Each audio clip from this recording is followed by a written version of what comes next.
Peace. This is a meat and potato social production starring myself, the Water Alchemist, and today's topic for the occult family is vampire tribalism.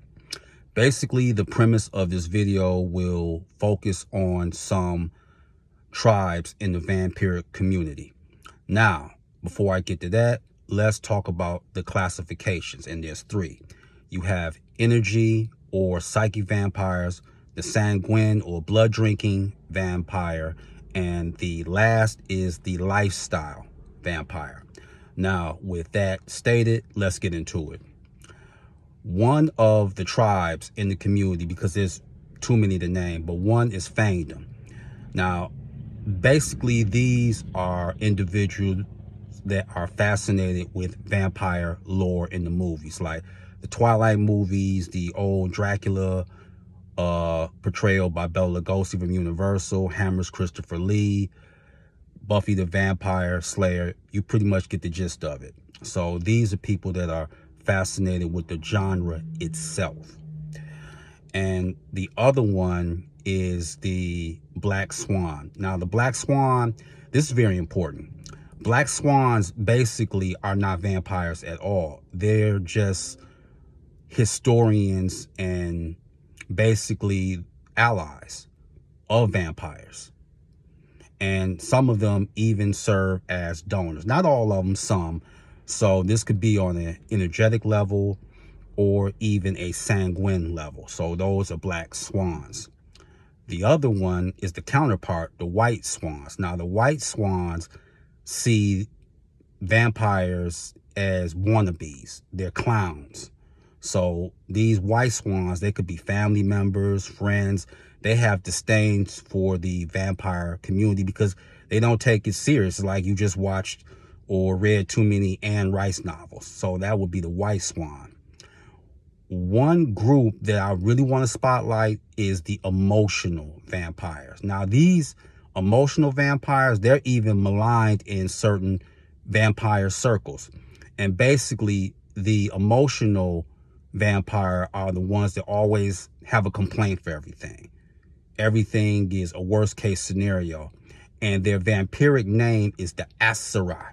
That's their name, the Asari. And what would they be drawn to? Well, that's an easy answer. They would be drawn to therapists, self-help groups. They will even emotionally feed off of their own friends who always try to see the positive in something. And if they have occult knowledge, they will feed off of the emotions of the white magician or the pagan. So one should really steer clear of the Asari if they can help it.